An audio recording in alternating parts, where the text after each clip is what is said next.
Good afternoon and welcome to another edition of the Bailey Fix. I am your usual host and presenter, Advocate Tuluhoyane.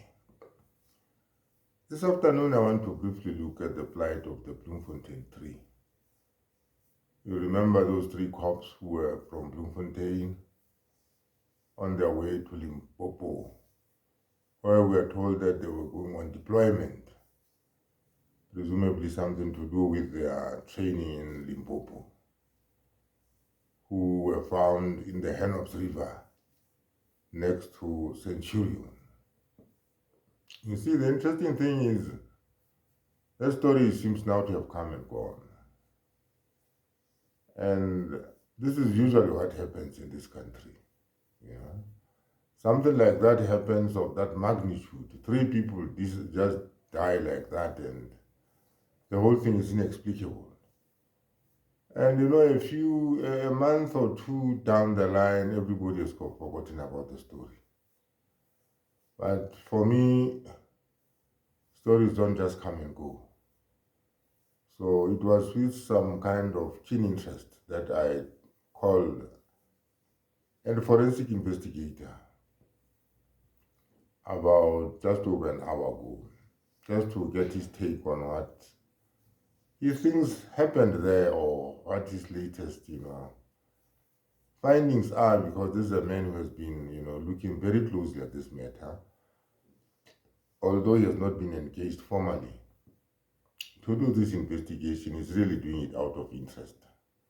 He's trying to tie the loose ends together and, put together the pieces of the jigsaw puzzle and, to try and reconstruct for us what happened on that fateful day. It will appear that this VW car that these people are driving has got certain features. According to this forensic investigator, these cars have got certain features. They've got sensors. Those sensors can do a number of things, quite a number of things. For instance, if you're about to hit an object, and for some reason you don't see that object, the car automatically stops. It will warn you first, but then it will just switch off. The other thing is, if you reverse that car and there's an obstacle behind you, it will always send out a signal to warn you that there's some obstacle behind you that you're about to hit. So this is not an old-fashioned car. It's a state-of-the-art car. This is why when the accident occurred, the police and emergency services were able to locate exactly where the car was without anybody having, sent out that distress signal or sent out a message that in fact such an accident had occurred. Because that car has got that state-of-the-art technology that sends out those information, that sends out that information to the police and to emergency services. So now the mystery about the whole thing is, how did that car end up in the water, damaged as it was? From the technology that these cars are supposed to have, it did appear that, that car should have stopped somewhere just before it entered the river, if, nothing had been disabled on it. So that if everything was still functioning as expected, the car should have stopped, even if the driver was asleep. Because these are the sort of cars that, even when a driver, is fatigued or gets tired, it indicates to him, it indicates that. So that vehicle should have stopped, should not have landed into the water. Now, another thing that this forensic investigator looked at was the question of the Henops River itself. The Henops River is a very, very small river with very, very small banks.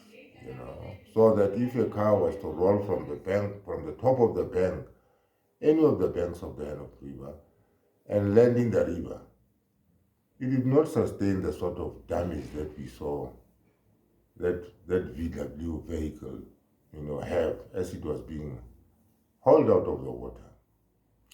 So the question is, that's what happened to that car. Was that car, were those people killed somewhere and that car, rolled into the Hennops River, after it had, sustained that kind of damage? Because certainly it should have stopped. The only way it could have ended up in the water damaged like that would have been if, the sensors and all that state-of-the-art technology had been, tampered with, and then it had just been rolled over into the river. So the mystery of what happened to these three cops, continues. And the silence of the South African police services now is just a bit disturbing, because you'll recall how everybody was up and about to try and convince us that they would get to the bottom of this issue. At first, there was some criminality, suspected. We don't know where that investigation ended up.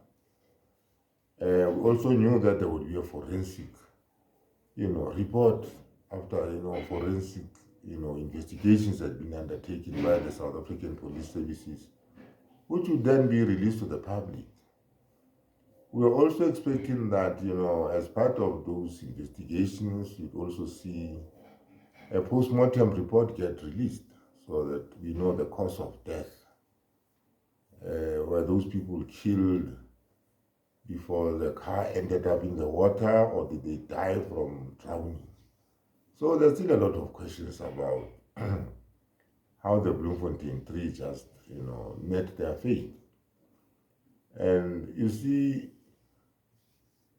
if the South African police services are not willing to come forward to come up with some explanation, it then becomes left to some of us to, make our own investigations and find out what could have possibly happened. I'm not saying that, I'm definitively saying this is what happened, but through talking to, forensic investigators like this gentleman that I was talking to, we are trying to reconstruct, the scene, to try and find out what happened there, because people want answers. People are still looking for answers. And if the South African police services are not providing it, I think somebody will. Having said that, let me thank you for watching this video, and please have a nice, wonderful day.